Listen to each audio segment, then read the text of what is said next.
Bueno, estamos ya avanzando en nuestro programa y estamos con el señor viceministro de Educación Superior, flamante viceministro además, Mario Cubi, que está con nosotros para comentarnos, bueno, las novedades del sector de educación superior. Hay una noticia reciente y es que el gobierno habilitó la inscripción para 54 institutos y conservatorios superiores públicos.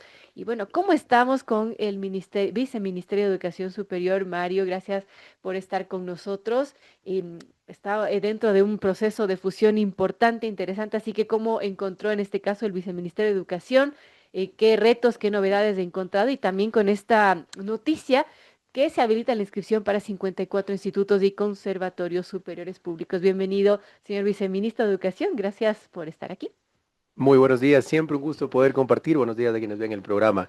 Solo, aunque al inicio estuvo perfecto, al final para que no se vaya a confundir, Viceministro dice de Educación educación superior, Superior, sí, exacto, sí, porque hay uno de me educación. di cuenta, me di cuenta. No te preocupes. Siempre es un reto importante y para quienes hemos hecho educación superior, yo ha sido parte de mi vida, yo he sido decano de una facultad de Derecho, decano de facultad de posgrados, he sido parte de las universidades y docente no solo en Ecuador, sino en algunos países ya, es parte de mi pasión, es parte de mi vocación, así que una motivación importante que agradezco la confianza de la ministra Alcíbar.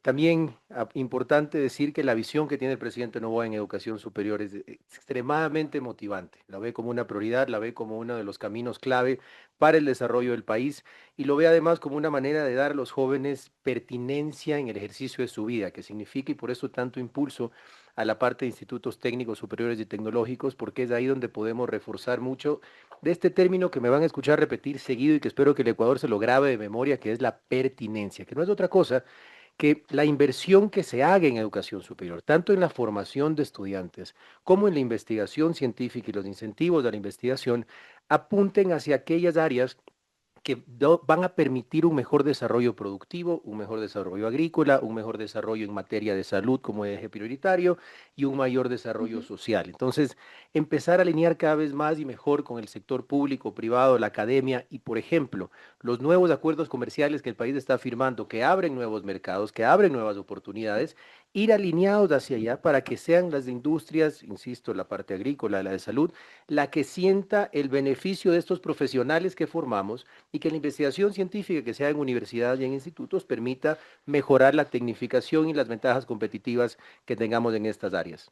Qué importante conocer aquello. Bueno, ¿cómo estamos con esto del acceso a la universidad pública? ¿Cómo está la situación actualmente? ¿Cómo se proyecta el 2026 en ese sentido? Importantísimo este año y uno de los hitos del gobierno del presidente Novoa es haber aumentado en más de 22.000 cupos para este 2025 el acceso a la educación superior. Esto es importante que la ciudadanía lo entienda, es un sistema integrado que sí, el Viceministerio de Educación Superior, bajo el regimiento de la doctora Alcíbar en el Ministerio de Educación, coordina el sistema, pero tiene también actores importantes como son las universidades que bajo la propia constitución tienen autonomía. Por eso Claro. es importante que los chicos entiendan el modelo actual. Hubo ya que se cerró hasta el 3 de diciembre el Registro Nacional General. Ahora viene el proceso de inscripción. Los que quieren entrar a universidades tienen que seguir el proceso de cada universidad, porque cada una tiene su propio proceso de admisión. Para empezar ese proceso tenían que estar en el registro nacional. Entonces ya Claro. están paso uno, paso dos de inscripción. Eso, cada universidad tiene su apertura, su cierre y tiene exámenes distintos. También es importante que los chicos lo entiendan. Hay que prepararse y hay otra vez esta palabrita, pertinencia, porque no será lo mismo los requisitos que pide una escuela politécnica para carreras técnicas Claro. o los requisitos que pueda pedir una universidad más bien vinculada, por ejemplo, a las artes. Ujú. Entonces, cada uno tendrá que verificar su proceso. Lo que sí está abierto ahora del 18 al 22 de diciembre es el acceso y la inscripción para los institutos técnicos superiores y tecnológicos, para aquellos que quieran seguir carreras de este tipo, que aprovecho la oportunidad para incentivarlos, para motivarlos. En ocasiones la gente no termina de entender el gran potencial que tiene esta formación Así es. y que el mundo también camina hacia allá. Yo se los digo, converso muchas ocasiones con gremios productivos y me dicen lo que más necesito es gente técnica. Lastimosamente hay mucha gente que no se ha formado. Los principales técnicos expertos muchas veces tienen más de 40 años y es espectacular que tengan esa habilidad, pero los jóvenes tienen que entender que ahí hay una cantidad importantísima, inclusive desde lo más práctico, de inserción laboral, en menor tiempo de formación y en ocasiones con mayor pertinencia a lo que la industria está pidiendo. Y conforme hay nuevos acuerdos comerciales y más y mejores relaciones con otros países, también están buscando. Hay ejemplos espectaculares como Costa Rica, poco a poco El Salvador está empezando a entrar a ese grupo. En su momento la misma China apostó mucho por la formación de inglés, que es un área que el presidente Ujú. Noboa también ha priorizado a través de las becas de formación de inglés, y la formación técnica, porque eso le da a nuestra gente las capacidades para ser parte de encadenamiento productivo que los acuerdos comerciales van a potenciar. Justamente respecto a las carreras técnicas, hay nuevas demandas profesionales que se requieren justamente de esa formación técnica. ¿Cuáles serán las prioridades respecto a esto de esas carreras técnicas? ¿Que nos pueda comentar de esas nuevas demandas laborales que existen? Sí, pero primero, y aprovechando la pregunta, mostrarle a la ciudadanía que existen en el Ecuador 33 universidades y escuelas politécnicas públicas, cada uno con su proceso de inscripción, y 54 institutos técnicos superiores y tecnológicos. Dentro de esta oferta hay más de 300 carreras y opciones de programas en distintos tipos de formación para que lo puedan escoger y postular acorde a sus capacidades y su estudio en el momento de dar las pruebas. En las áreas priorizadas, la invitación siempre es, insisto, a esto de la pertinencia, que voy a estar como taladro para que la gente lo vaya comprendiendo y lo conecte, porque finalmente es lo que nos va a permitir. ¿Qué es lo que vamos a priorizar? Lo que el país necesita para su desarrollo y está en el Plan Nacional de Desarrollo. Ahí tenemos temas como agricultura, como salud, como tecnología, como agroindustria, como la capacidad de transformación productiva para generación de valor agregado y ventajas competitivas. Desde ahí hay industrias en las que vamos a trabajar y ahora ya hacia la prospectivo hemos tenido reuniones muy positivas. Como ustedes bien dijeron, estoy empezando mi tercera semana en el cargo, pero ya hemos tenido reuniones con algunas agencias de cooperación internacional que se muestran muy abiertas a darnos apoyo como país, justamente para potenciar educación técnica superior y tecnológica en áreas que permitan inclusive cosas que ya estamos haciendo bien como país. Hablemos, y no por especificarlo mucho, pero para Ujú. entender la proyección hacia la que podemos ir. El sector camaronero crece un montón, es de los mayores exportadores, ahí podemos tener gente formada de manera específica para mejorar. Investigación, lo mismo.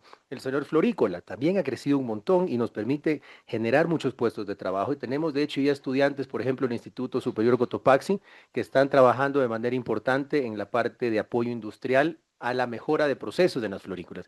Es de eso lo que tenemos que seguir haciendo como país y en estas áreas Claro. priorizadas, conectar primero desde la parte social y personal del estudiante con inserción laboral, donde sí existe espacios, pero luego como país generar un círculo virtuoso, porque si el estudiante entra a generar valor agregado a una empresa, esa empresa puede generar más, exportar más, esa exportación genera más impuestos, se cobran impuestos y hay nuevos recursos para la educación superior el próximo año que nos da más cupos. De esa manera vamos fortaleciendo el sistema conectado. Y ahora que toca justamente esto del presupuesto, porque bueno, se dio una polémica grande respecto al presupuesto de 2026 por un supuesto recorte de más de 128 millones de dólares a las universidades. ¿Qué pasó con eso? Gracias por el espacio. Aunque llevo 2 semanas en esa aclaración, seguiremos hasta el cansancio porque sé que todavía hay personas y estudiantes que quizás recibieron información de personas o mal informadas O o a veces, malintencionadas. correcto, normalmente la politiquería cubre ahí, pero los números y los datos matan el relato. Es sencillo, hay un aumento de 59.7 millones de dólares año a año, versus el presupuesto que existió en el Ujú. 2025. Para el 2026 vamos a tener ¿Cuál es el presupuesto 59.7. total? En el 2025 fue 1.449 millones. Ahora hay En el 2026, 1059. 1.509. Ujú. ¿Sí? Eso está en la proforma presupuestaria aprobada por la Asamblea Nacional. Son documentos públicos verificables por cualquier ciudadano. ¿Cuáles han sido los dos elementos que me parece pueden haber generado confusión? Y disculpen si me alargo un poco, son temas medianamente técnicos, pero es importante que la ciudadanía lo Así entienda, es. porque los malintencionados o mal informados lo han aprovechado para dar una verdad eh, que no es verdad, más bien han tratado de esconder la verdad a través de artimañas. Y esto no es ponerme en tecnicismos. Verán, en materia pública existe una proforma y existe un presupuesto codificado. La proforma es, en el caso de educación superior, el dinero que anualmente desde el gobierno se destina para el Fondo Común de Universidades. Eso año a año lo aprueba la Asamblea, es 1.449 millones de un año, 1.509 millones del otro. Clarito los 59 de aumento. ¿Qué ha pasado en algunas comparaciones? Luego vamos a bajar a lo que se llama el presupuesto codificado. Yo hace unos días hacía un video y ponía un ejemplo sencillo, ¿verdad?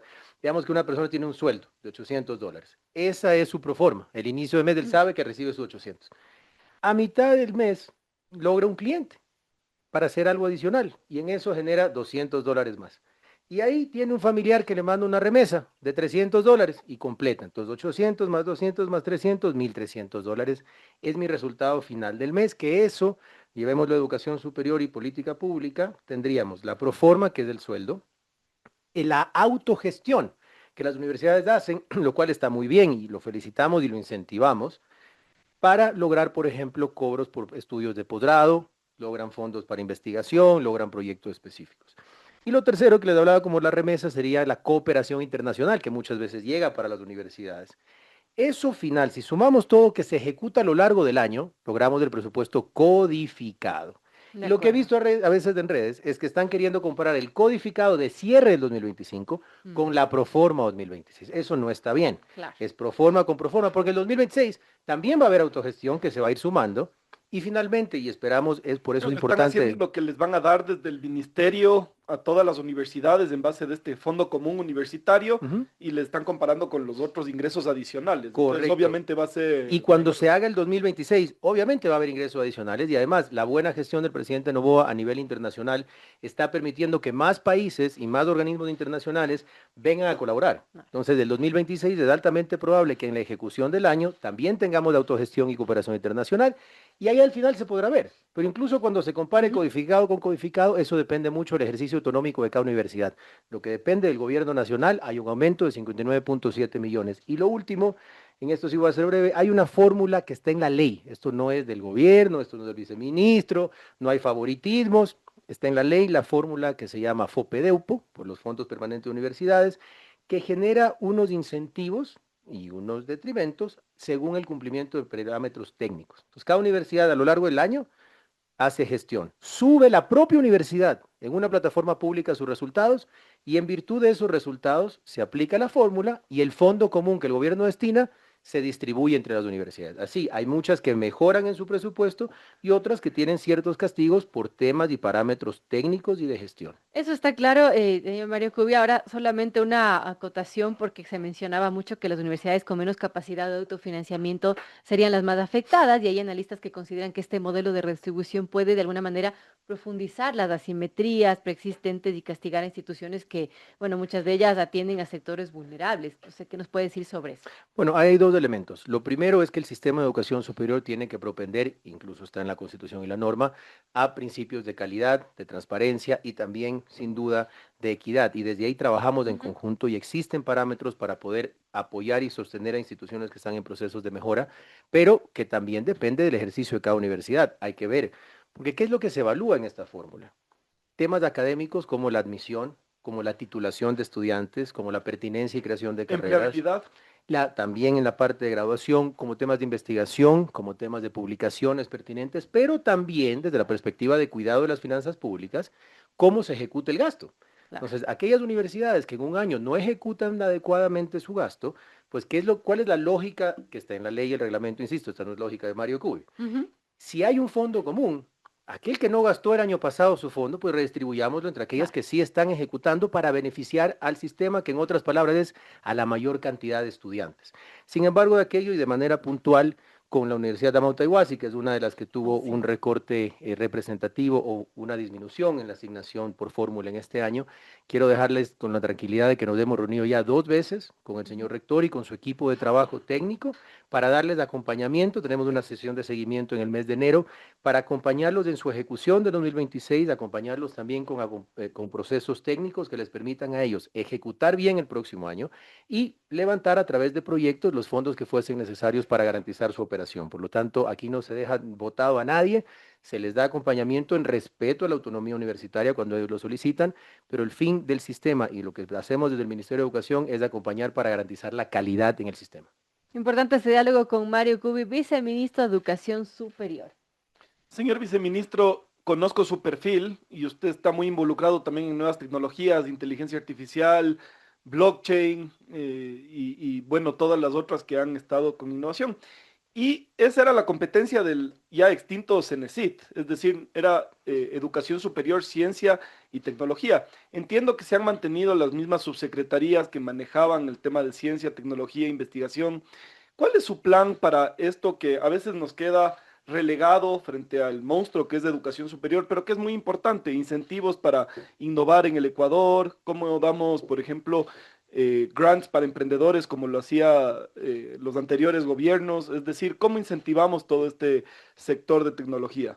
Bueno, hay algunos elementos, gracias por la pregunta. Primero, en efecto, dentro de del Viceministerio de Educación Superior, a pesar de la absorción y la fusión con el Ministerio de Educación, existen las subsecretarías y particularmente en la parte de investigación, ciencia y tecnología. Vamos a trabajar muy duro. De hecho, ahora hoy justamente tenemos una reunión con la Unión Europea y CELAC por temas de investigación y una de las mesas de trabajo técnicas es la implementación de inteligencia artificial en sistemas productivos. Así que la investigación continúa, el apoyo a tecnología y ciencia continúa y de hecho la intención ahora de trabajar en equipo nos va a permitir reforzar no solamente en educación superior, sino también con los compañeros en el área de educación, esta formación en materia tecnológica, esta formación en materia técnica, que permita que nuestros estudiantes y profesionales están cada vez más capacitados para los retos presentes y futuros, que es cuando ellos van a estar graduados a través de colaboraciones. Ahora, por ejemplo, tenemos en ejecución un proceso de becas con compañías como Google, que entrega en materia de inteligencia artificial y que seguiremos reforzando el próximo año. Inclusive en las reuniones que hemos tenido con cooperación internacional, ellos tienen mucho enfoque en que el apoyo que ellos quieren dar tiene que estar vinculado a estas áreas de tecnología. Y desde ahí regreso a la que va a ser, van a escuchar mi bandera, el tema de la pertinencia. ¿Por qué? Porque la pertinencia nos dice, tenemos que formar para lo que el país y el mundo necesita. Por lo tanto, pensar que de aquí en 2 años, o en 4 o en 5, según la carrera, un profesional graduado no tenga herramientas como inteligencia artificial, sería no entregar un profesional pertinente al mercado. Así que estaremos impregnando esto no solamente en programas específicos o becas y programas de formación puntual en los temas, sino también incentivando a que el sistema lo vaya integrando como parte de la formación. Y en ese mismo sentido, Cenecit anteriormente era un facilitador, un articulador del ecosistema de innovación y emprendimiento a nivel nacional. Trabajaba, por ejemplo, con incubadoras, como yo que tengo una incubadora ya hace 10 años, las aceleradoras, coworkings. Es decir, siempre Cenecit estaba buscando cómo articulaban estos modelos de emprendimiento a nivel nacional para fomentar datos de emprendimiento innovador, porque no todos los emprendimientos son iguales. Hay algunos que deberían estar a cargo del MIES, otros de la IEPS, pero el CENESID debería encargarse del emprendimiento innovador. ¿Tiene algún plan para fomentar este emprendimiento Tenemos algunas más reuniones de técnico? trabajo por hacer con el MIPRO, sobre todo desde el Ministerio de la Producción, que tiene la competencia principal en materia de emprendimientos, y ver desde la legislación actual y los incentivos que nosotros podemos crear a través de lineamientos de política pública para que junto a MIPRO, que insisto es la cartera que tiene la Rectoría sobre emprendimientos y productividad, poder incentivar proyectos que tengan que ver con tecnología, con innovación desde las distintas áreas y que, insisto, permitan que sea desde la educación superior y la investigación una entrega adecuada a este círculo virtuoso del sector productivo. Por supuesto. Y regresando al tema de educación superior, estimado viceministro, ¿cuáles son los datos de estudiantes que actualmente están en educación superior, pregrado? ¿Cuáles son las carreras más solicitadas? ¿Y cuál es el déficit de cupo también? ¿Y Mira, cuánto de esto participarán los institutos de educación superior que están a cargo de su viceministerio? algunos datos importantes, quizás el más relevante es que para este año 2025 logramos aumentar 22.008 cupos a nivel nacional entre las distintas universidades e institutos técnicos superiores. Eso es un total de 271.745 en el 25 versus 249.737 de acceso en el 2024. Y hacia el 2026 pretendemos seguir creciendo, por eso lo importante, y aquí vale resaltar que los resultados que tenemos vienen también de un ejercicio fiscal, de una gestión pública fiscal responsable, porque lograr aumentar esos 59.7 millones viene porque se ha logrado gestionar adecuadamente las finanzas públicas y esos nuevos fondos nos van a permitir creación de nuevas carreras, aumento de cupos y trabajo, que aquí es importante también que la ciudadanía lo sepa. El sistema, aunque nosotros lo coordinamos, tiene algunos actores clave que están desde la Constitución, como por ejemplo el CES, el Consejo de Educación Superior, que es el que le aprueba a las universidades carreras nuevas o aumentos de cupos. Entonces, hay que trabajar en equipo con el sistema y la determinación específica de cupos va a cerrarse hacia el mes de enero, que cada universidad en su autonomía está determinando cuántos cupos puede completar bajo el nuevo presupuesto. Entonces, esas cifras para finales de enero se las ofrezco con exactitud. Sin embargo, lo importante es que seguimos creciendo en el sistema de institutos superiores técnicos y tecnológicos tiene gran parte de esa porción y es donde queremos crecer aún más durante este año, aprovechando, insisto, esa buena apertura que las relaciones internacionales nos están dando con cooperación. Y Ujú. acerca de estas instituciones autónomas como CES y CASES, Ujú. actualmente se acaba de nombrar un nuevo director del CES, es Así decir, es. salió Pablo Beltrán, que tenía 4 años todavía de periodo. Es una institución que debería trabajarse cercana con su viceministerio. ¿Cuál fue el motivo de esta salida y cuál es la relación que tiene el viceministerio de Educación Superior con el CES en el trabajo Bueno, diario? si no me falla la memoria, realmente al doctor Beltrán le faltaban ya 2 años en el tiempo. Hubo un cambio, entiendo, él presentó su renuncia de manera voluntaria, el pleno del CES se la aceptó y finalmente se nombró al doctor Márquez, que dentro del pleno del CES lo que se hizo básicamente, al ser un instituto o una institución técnica y académica, ellos como miembros académicos entran por concurso. Entonces, el doctor Beltrán fue el primero del concurso, quedó presidente, el doctor Márquez era el segundo. Durante la renuncia del doctor Beltrán entró el segundo mejor puntuado. Entiendo, hoy, Él de ya era hecho, consejero en el CES. claro, ya era. Entre los consejeros se escoge el presidente. Ahora a las 10 de la mañana, de hecho, es el primer pleno del Consejo de Educación Superior bajo la nueva presidencia.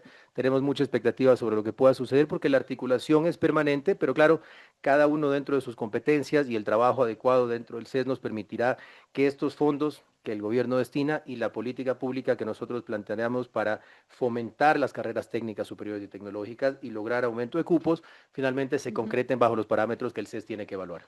Señor viceministro, tenemos que ya tiene que salir porque se va a hacer una Sí, mil pregunta disculpas.